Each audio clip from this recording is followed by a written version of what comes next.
تو مفتی سلمان اظہری صاحب سے 3 سوالوں میں سب سے پہلا سوال یہ ہے کہ کیا اللہ تبارک و تعالی اپنے جیسے دوسرے اللہ تبارک و تعالی بنانے پر قادر ہے یا نہیں ہے؟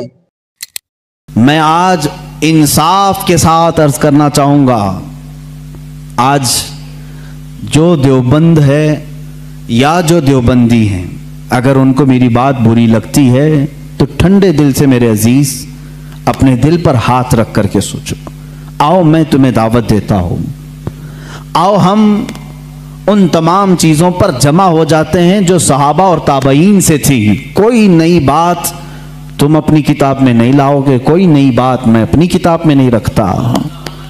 آؤ اتحاد کرو، میں اس اتحاد کا اعلان کرتا ہوں، لیکن جو نئی باتیں آئیں اس کا تم انکار کرو گے، علل اعلان کرو گے، اور یہ بھی کہو گے کہ ہم ان سے دور ہیں۔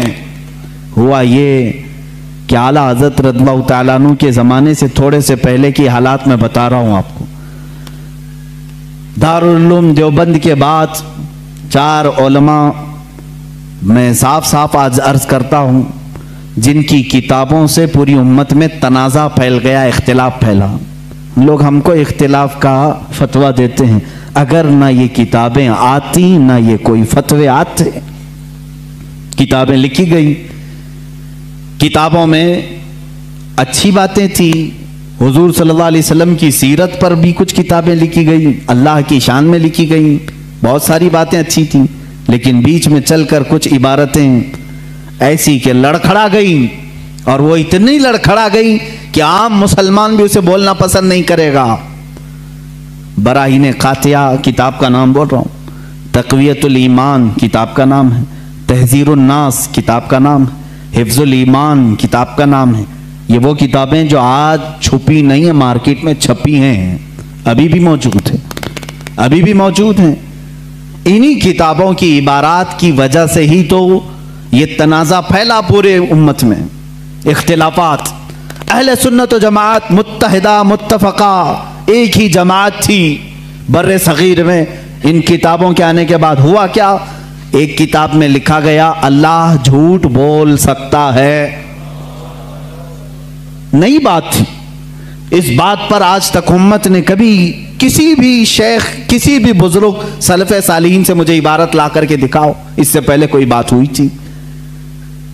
پھر ایک کتاب میں عقیدہ توحید کو بیان، اس کلپ کے اندر مفتی سلمان اظہری صاحب یہ صاف صاف فرما رہے ہیں کہ آؤ میں تمہیں دعوت دیتا ہوں۔ ان کا بیان صاف صاف یہ ہے، آؤ ہم وہ تمام چیزوں پر جمع ہو جائیں جو صحابہ اور تابعین سے تھی۔ یہ مفتی سلمان صاحب اظہری اتفاق کا ایک نمونہ لے کر آئے، ایک معیار لے کر آئے، ایک ترازو لے کر آئے کہ جن باتوں پر ہم اتفاق کر سکتے ہیں وہ صحابہ اور تابعین کی ہیں، اس پر ہم اکٹھا ہو جائیں۔ لیکن آگے حضرت فرما رہے ہیں، انہی کا بیان آپ سن لیجئے، لیکن جو نئی باتیں آئی ہیں اس کا تم انکار کرو گے، علل اعلان کرو گے، اور یہ بھی کہو گے کہ ہم ان سے دور ہیں۔ ابھی جو آپ نے ایک فارمولہ تیار کیا، جو ایک نمونہ بنایا اتفاق کا اور اتحاد کا، کہ ہم سب کے سب صحابہ اور تابعین پر اکٹھا ہو جائیں اور جمع ہو جائیں، لیکن اس فارمولے کو خود اسی کے ذریعے آپ توڑ رہے ہیں جہاں سے اختلاف چلا۔ اختلاف اسی بات میں تو ہے نا، چند مسائل وہ ہیں جو علماء دیوبند کے مسلک کے خلاف ہوتے ہیں، اور چند مسائل وہ ہیں جو علماء بریلویت کے علماء کے خلاف ہوتے ہیں۔ اب یہ دونوں طرف کے علماء آپس میں ان دونوں مسائل کو لے کر الجھتے رہتے ہیں۔ تو آپ نے صحیح بولا، آپ نے صحیح کہا کہ آؤ کوئی ایسا طریقہ لاتے ہیں کہ جہاں پر ہم دونوں اکٹھا ہو سکیں، لیکن آپ نے اس طریقے کو خود ہی ختم کر ڈالا۔ مفتی صاحب، آپ دین کا بہت بڑا کام کر رہے ہیں، اور میں سمجھا دوں آپ حضرات کو کہ نہ علماء دیوبندیت کی میں ترجمانی کر رہا ہوں، نہ علماء بریلویت کی میں ترجمانی کر رہا ہوں، بلکہ ایک مسلمان ہونے کی ترجمانی کر رہا ہوں۔ اس وقت امت کو ضرورت ہے کہ کوئی ایسا فارمولا تیار کیا جائے کہ ایک پلیٹ فارم پر تمام کے تمام مسلک کے علماء اور عوام آ جائیں. لیکن آپ نے سوچا اس طرح تو پھر علماء دیوبند جو ہیں وہ بھی یہی کہیں گے کیا کہ ان باتوں کو نکال دو اور ان باتوں کو ختم کر دو کہ جن سے اختلاف ہے. میں اس بات کو نہیں بیان کروں گا، ورنہ میرے سامنے سینکڑوں ایسے مسائل ہیں جس طرح علماء دیوبند کے خلاف ہیں، اس طرح علماء بریلوی کے خلاف بھی کچھ مسائل ایسے ہیں کہ ان کو لے کر آپس میں جھگڑا بڑھتا چلا جائے گا. لیکن اس جھگڑے سے اگر چھٹکارا چاہتے ہیں تو فارمولا وہی ہے جو آپ نے پہلے بتایا کہ صحابہ اور تابعین پر ہم ایک جگہ اکٹھا ہو جائیں. یہ فارمولا نہیں ہو سکتا کہ ان باتوں کو نکال دیں. حالانکہ اسی پر میں جواب دینا چاہتا ہوں، جواب کا مطلب صفائی دینا چاہتا ہوں کہ اس کا مطلب کیا ہے. آپ جیسے مہذب انسان، آپ جیسے عالم دین کہ جس کو لاکھوں انسان سنتے ہیں، وہ عوام کے سامنے ایسی باتیں کیسے کر سکتا ہے؟ یہ علماء کے مسائل ہیں، علماء آپس میں بیٹھ کر اس کو حل کر سکتے ہیں اگر چاہیں. لیکن عوام کے سامنے اگر ہم نے یہ کانٹا ڈال دیا تو یہ ایسا ہے جیسے ایک سمندر کے اندر یا ایک نہر کے اندر کانٹے کے اندر ایک بہترین سی غذا اور بوٹی لگا کر کے پھینک دیا جائے. مچھلی جیسی اس کو اپنی غذا سمجھ کر کے کھائے گی، وہ فوراً شکار ہو جائے گی. تو یہ مسائل تو ایسے ہیں کہ عوام تو شکار ہوتے چلے جائیں گے اور زیادہ اختلاف میں پڑ جائیں گے. اس لیے فارمولا یہ نہیں، فارمولا وہی ہونا چاہیے جو آپ نے شروع میں بیان کیا. اس لیے میں اس بیان کو صاف صاف کہتا ہوں کہ یقیناً یہ درست نہیں ہے. اب رہا وہ مسئلہ کہ جس پر امت انتشار اور اختلاف کی شکار ہو سکتی ہے، جیسے اس میں سے ایک مسئلہ آپ نے اٹھایا، بہت ساری کتابوں کے نام لیے گئے، اس میں آپ نے ایک مسئلہ اٹھایا کہ کتاب میں یہ لکھا گیا اللہ تعالی جھوٹ بول سکتا ہے. مفتی صاحب آپ سمجھدار ہیں، علم آپ کے پاس ہے، دلائل آپ کے پاس ہے، آپ کو معلوم ہے کہ مسئلہ کس چیز کا چل رہا ہے، وہ اللہ کی قدرت کو بیان کرنے کا مسئلہ چل رہا ہے. اور میری ویڈیو چونکہ عوام یہ سن رہے ہیں، اس لیے میں عوام سے خاص طور پر کہہ رہا ہوں کہ آپ قدرت کو پہلے آپ سمجھیے گا، آپ قدرت کو سمجھیے گا. چونکہ مفتی صاحب نے برملا یہ اعلان کیا ہے کہ کسی بھی شیخ بزرگ سلف صالحین سے مجھے عبارت لا کر کے دکھا دو، اس سے پہلے کوئی بات ہوئی تھی؟ یعنی یہ کہنا چاہتے ہیں کہ اس سے پہلے کبھی نہیں ہوئی. نہیں مفتی صاحب، قرآن پر ہم سب کا ایمان ہے، تمام مسلمانوں کا. قرآن کریم کے اندر لکھا ہوا ہے پہلے پارے کے دوسرے رکوع کے بالکل آخری آیت، ان اللہ علی کل شیء قدیر. اس کا ترجمہ یہ ہے کہ اللہ ہر چیز پر، انا یقیناً بلا شبہ، اللہ کا ترجمہ اللہ، علی کا ترجمہ پر، اور کل کا ترجمہ تمام. اللہ تمام چیزوں پر قادر ہے. یہ قدرت خود اللہ بیان کر رہے ہیں. مفتی صاحب آپ نے سوچا، آپ سوچئے کہ اس کا مطلب کیا ہے. اس آیت کو سامنے رکھتے ہوئے آپ بتائیے کہ اس کا مطلب کیا ہے. میں عوام کو اس کی مثال دے کر کے سمجھاتا ہوں. اگر یہ ویڈیو مفتی صاحب تک پہنچائی جا سکے تو یقیناً پہنچایا جائے، چونکہ میں ان سے آگے 3 سوال کرنے جا رہا ہوں. اگر ان تینوں سوالوں کا جواب مفتی صاحب نے دیا تو یہ مسئلہ بالکل حل ہو گیا اور عوام میں اتفاق اور اتحاد پیدا کرایا جا سکتا ہے. اور میری ویڈیو کا مقصد صرف اور صرف اتحاد ہے، نہ کہ کسی کے اوپر ایلیگیشن اور الزام اور کسی کو برا بھلا کہنا. بلکہ میں اسی لیے حضرت مفتی سلمان صاحب ازہری کو مہذب الفاظ سے اسی وجہ سے پکار رہا ہوں کہ افہام اور تفہیم میں غلطی ہو سکتی ہے، لیکن ذات سے ہمیں کوئی تکلیف نہیں ہونی چاہیے. ہم سب ایک مسلمان ہیں، ہمارا رشتہ مسلمان ہے. تو بہرحال میں آپ کو مثال سے سمجھاتا ہوں کہ آپ ایک مثال لیں. فرض کیجئے ہمارے پاس ایک ایسا پہلوان ہے زید نامی کہ جو ہندوستان نہیں بلکہ پورے ورلڈ کے اندر مشہور ہے کہ وہ ہر ایک پہلوان کو چت کر دیتا ہے اور زیر کر دیتا ہے اور شکست دے دیتا ہے، ہرا دیتا ہے. اب آپ سنیے گا میں کیا کہنا چاہتا ہوں. کیا مطلب ہوا؟ یعنی وہ پہلوان ایسا پہلوان ہے کہ اس کے سامنے جو بھی آئے گا وہ زیر ہو جائے گا اور وہ چت ہو جائے گا. اب اگر اس پہلوان سے یہ کہا جائے کہ دہلی ایمس کے اندر ایک کڈنی کا مریض لیٹا ہوا ہے، خون اس کے پاس نہیں، قدم اس کے لڑکھڑا رہے ہیں، زبان اس کی تتلا رہی ہے، کھایا اس سے نہیں جا سکتا، کیا آپ یعنی زید نامی پہلوان جو پورے ورلڈ کے اندر مشہور ہے، اس ایمس میں پڑے ہوئے مریض سے آپ لڑ سکتے ہیں؟ تو اب آپ بتائیے گا، بس یہی آپ سمجھ جائیے سارا مسئلہ حل۔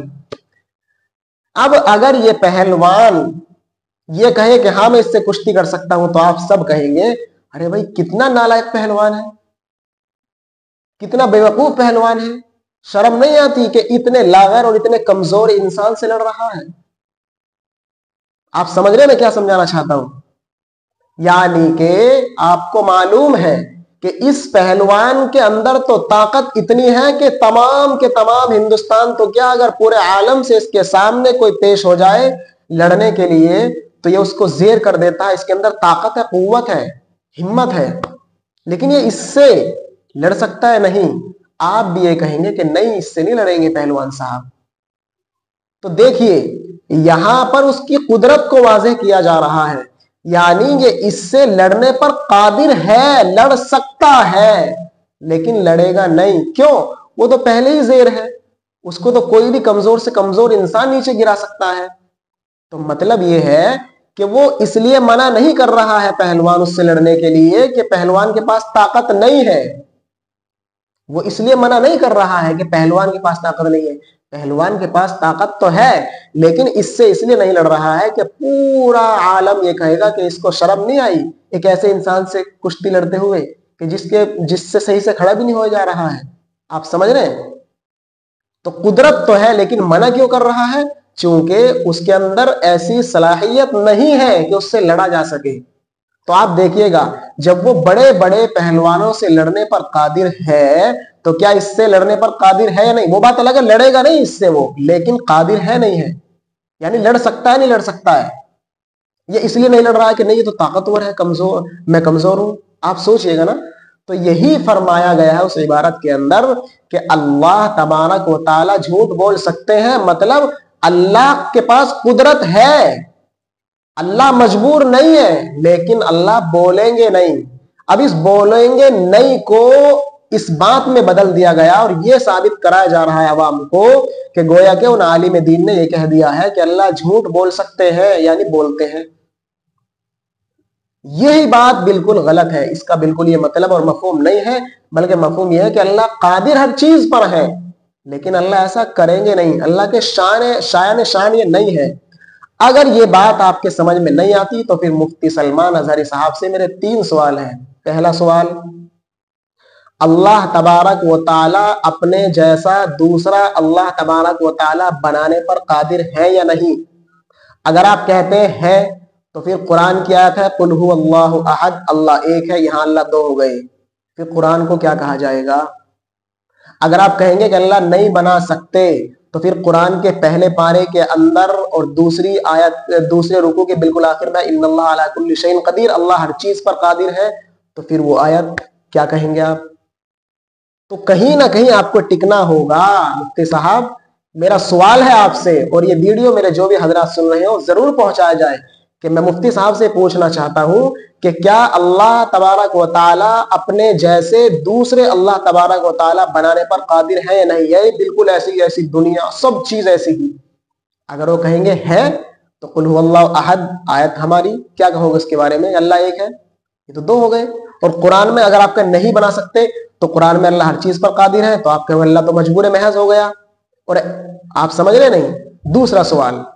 دوسرا سوال یہ ہے، مجھے آپ یہ بتائیے کہ یہ جو آیت ہے ان اللہ علی کل شیء قدیر، اللہ ہر چیز پر قادر ہے، اگر اس جملے کا مطلب آپ غلط سمجھ رہے ہیں، عوام کو سمجھانے کی کوشش کر رہے ہیں غلط، تو پھر مجھے آپ یہ بتائیے گا کہ ان اللہ علی کل شیء قدیر کا مطلب ہے اللہ ہر چیز پر قادر ہے، تو پھر آپ یہ بتائیے اللہ دوسرا سوال، اللہ کن چیزوں پر قادر ہے اور کن چیزوں پر اللہ قادر نہیں ہے؟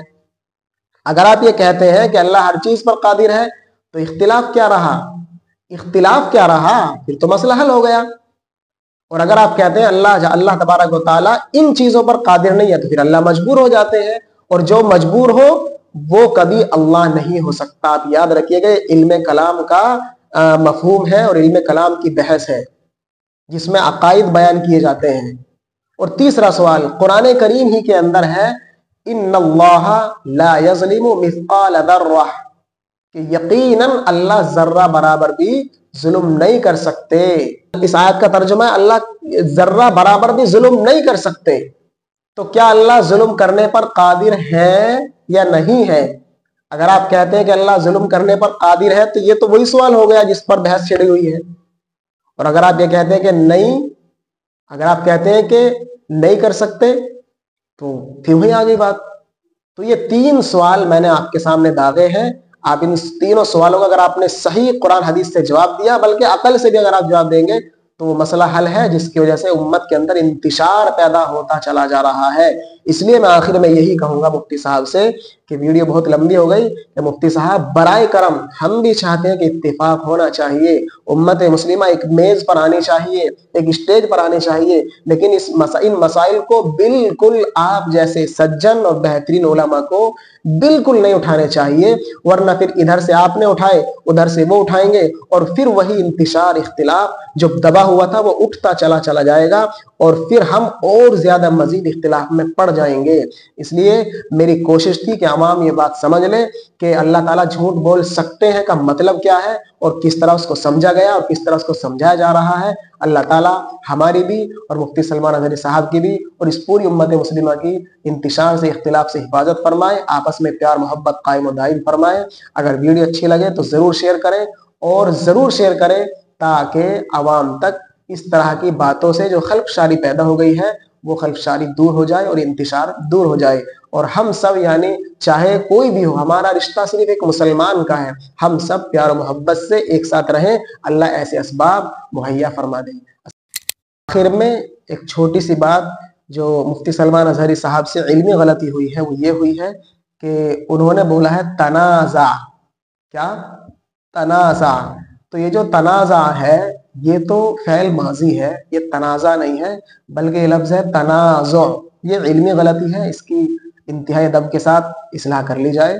اور دوسرا لفظ جو آپ نے بولا ہے اگرچہ وہ آگے چل کر کے بولا ہے، اس کلپ کے اندر آپ دیکھ سکتے ہیں امت میں تفرقہ اختلافات آ چکے تھے. اب یہ اس کلپ کے اندر حضرت فرما رہے ہیں تفرقہ.